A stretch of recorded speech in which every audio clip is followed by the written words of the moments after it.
안녕하세요. 형광펜 성경과 함께하는 성경 공부, 오늘은 데살로니가 전서 4장입니다. 정말로 형제들아, 우리가 주 안에서 너희에게 구하고 권면하노니 너희가 마땅히 어떻게 행하며 하나님께 기쁘게 할 것을 우리가 미리 받았으니 곧 너희의 행하는 바라 더욱 힘쓰라. 지금 너희가 하고 있는 거 잘하고 있는 거니까, 하나님을 기쁘게 할 만한 것이니까 그것을 그대로 계속 행하고 힘쓰고 있어라 라는 얘기죠. 일단은 데살로니가 전서 1장, 2장, 3장에서는 너희가 잘하고 있다라는 얘기를 계속 했었습니다. 바울이 갑자기 떠나야 됐었고, 데살로니가 베레아에서 있을 때 그때 유대인들이 고용한 불량배들이 바울을 따라다녔거든요. 그걸로 인해서 배를 타고 급하게 떠나고 아테네에 도착을 하고 있다가 고린도에 갔고, 고린도에서 디모데를 만났어요. 디모데가 데살로니가 교회 잘하고 있습니다라는 얘기를 전해줬고, 그러니까 바울이 너는 그럼 빨리 다시 돌아가라. 그래서 디모데를 보냈거든요. 다시 돌려보냈는데, 바울 입장에서는 정말 고마웠던 거예요. 아테네에서의 사역이 그렇게 성공적이지 못했었는데 데살로니가는 잠깐 있었지만 훨씬 성공적으로 그 사역이 됐다라는 것을 전해 듣고, 잘하고 있다 잘하고 있다 그렇게 칭찬을 계속하고 있는데, 4장에서는 그것뿐만 아니라 이 현재 데살로니가 교회가 직면하고 있는 문제라든지 그런 상황에 대해서 얘기를 해줍니다. 근데 대부분 잘하고 있었어요. 그러니까 지금 니네가 하고 있는 대로 계속 행해라, 더욱 힘써라. 우리가 주 예수로 말미암아 너희에게 무슨 명령을 준 것을 너희가 아느니라. 하나님의 뜻은 이것이니 너희의 거룩함이라. 곧 음란을 버리고 각각 거룩함과 존귀함으로 자기의 아내를 취할 줄 알아라. 헬라어로 보면은 자기의 그릇을 취할 것으로 알아라 이렇게 말하는데, 5절을 통해서 볼 때 하나님을 모르는 이방인처럼 세욕을 쫓지 말라고 하니까, 이것은 그 아내를 취하지 않고 다른 여인을 취했던 거, 일종의 외도 같은 게 그 성도들 사이에서 있었던 것 같아요. 성도들끼리 외도를 했다라고 보기는 어렵고, 그 교회 다니는, 그러니까 이제 막 믿음이 생긴 사람들이죠. 데살로니가 교회 같은 경우에는. 근데 거기에 사람들 중에 좀 외도하는 사람이 있었다라는 얘기를 전해 들은 것 같습니다. 그러니까 그거에 대해서는 안 된다. 이 일에 분수에 넘쳐서 형제를 해하지 말아라. 다른 여인을 취하는 것 자체가 그 형제를 해하는 것이다라고까지 말하고 있거든요. 그러니까 너희는 거룩해야지 이방인처럼 그렇게 하지 말아라. 여기서 이방인이라고 하는 거는 데살로니가 교회 자체가 이방인들의 모임이었기 때문에, 근데 예수를 믿게 된 거죠. 그렇기 때문에 여기서 이방인같이 하지 말라라는 것은 예수를 믿지 않는 자들을 이제는 이방인으로 얘기하고, 예수를 믿는 자들은 하나님의 백성으로 보는 거죠. 하나님 믿는데 그렇게 하지 말라는 겁니다.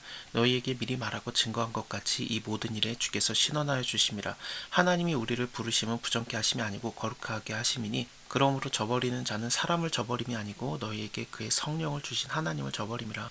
형제 사랑에 대해서는 내가 너에게 쓸 것이 없음은 너희가 친히 하나님의 가르침을 받아서 서로 사랑하고 있기 때문이다. 너희가 온 마게도냐 모든 형제에 대해서 과연 이것을 행하도다. 데살로니가 교회가 뭐 옆에 베레아 교회라든지 아니면은 빌립보 교회라든지 다른 교회들에게도 굉장히 좀 형제 사랑하는 것을 잘 하고 있었던 것 같습니다.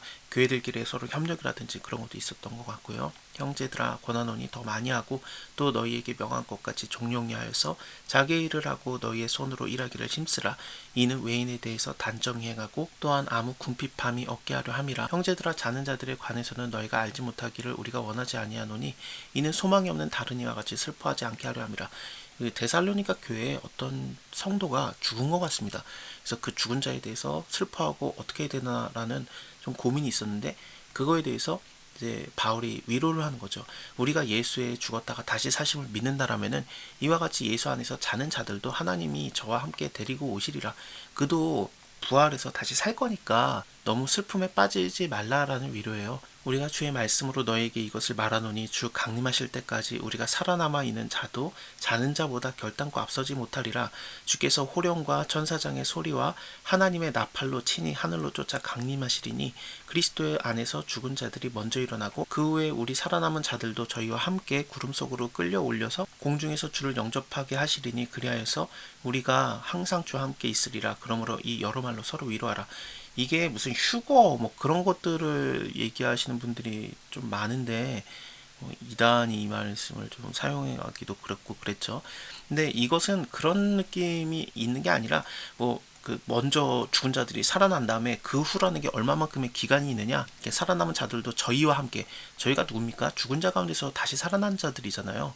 그러니까 같이 올라간다고 하니까 거의 동시에 일어나는 일이에요. 뭐 휴거되고 한참 있다가 뭐 예수님 뭐 다시 뭐 그런 게 아니라 예수님 오시면은 죽은 자와 산 자가 함께 하늘로 올라간다라는 얘기지 엄청난 시간차가 있는 게 아니에요. 그렇기 때문에 너무 염려할 것도 없고 이것은 죽은 자들에 대해서 그들이 살아날 거니까 예수 안에서 살아나고 우리도 살아있는 우리도 같이 예수님 오시면은 함께 하나님의 나라에 가서 만나니까 주와 함께 있을 거니까 너희가 서로 이거를 위로하라라는 얘기예요.